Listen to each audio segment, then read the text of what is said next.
There are a few myths about HPV vaccine, which is usually advised in patients who have suffered with genital warts, which I'm going to speak about today.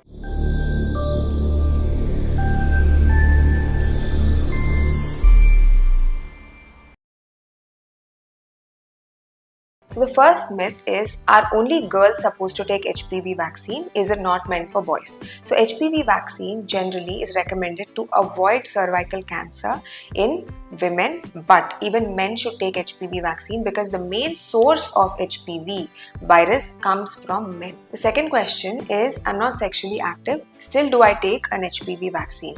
It is important to take the vaccine even before one is sexually active because the immunity should kick in before the infection itself gets triggered. Does the vaccine encourage sexual activity? Not behaviorally it could, because one would feel that they are not going to get the infection, so they may indulge in more sexual activity, but otherwise the vaccine per se does not cause any such things. I am already sexually active, so can I still take the vaccine? Most people who come above 40 years of age ask me this question, but yes, even if you are active, you will get protection from the various subtypes of HPV virus that you are not already exposed to. Does HPV vaccine cause infertility? Not at all. It is totally safe. In fact, even gynecologists promote its usage as soon as possible. Do only women get HPV related cancers? Out of the cancers that this virus can cause, only cervical cancer is what women alone get. There are other variants of cancers which the virus can cause, like oropharyngeal cancers,